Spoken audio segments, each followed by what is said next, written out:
Atol sa selebrasyon ng National Disability Rights Week, giimbitahan ng Department of Education sa sangguniang panlungsod. Gihisgutan ni ini ang special needs education sa Jansan asa dunay pagtaas sa ihap sa learners ni ini. Sumala pa sa SNED coordinator nga sa school year 2022 to 2023 ug 2023 to 2024 sa elementary ug secondary level, anaa sa 96.90% ang gi-increase sa learners.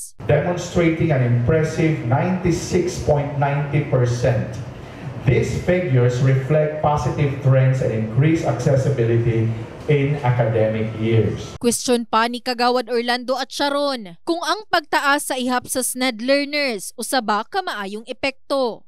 If there's an increase of number of students, meaning the quality of education na tinuturo nyo doon, o may effect ba doon sa educating the current? Gani gibutyag pa ni Dr. Adelbert Reyes, SNED coordinator, nga usa kini ka maayong indikasyon alang sa inclusive learning. Dugang pa niya nga nitaasab ang ihap sa mga eskwelahan nga nag-implementa og SNED program. Asa sa school year 2023 to 2024, duna na 62 ni ini sa elementary ug secondary, particular sa junior high school ug senior high school.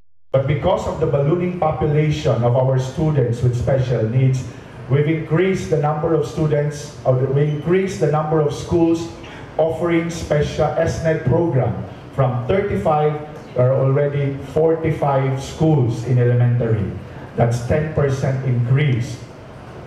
For the secondary, from 14 junior high school, we already have 17 right now, an increase of 3. And for senior high school, still we have 7 schools offering SNED program. In total, there are 13 schools here in General Santos City, both in elementary and secondary, who offers SNED program. Gani pila pa sa mga programa ug aktibidad alang kanila nakasentro sa pagpalambo sa ilahang skills, talents ug daghan pa. In the heart of changing lives, kini si Liza Labajo, Brigada News.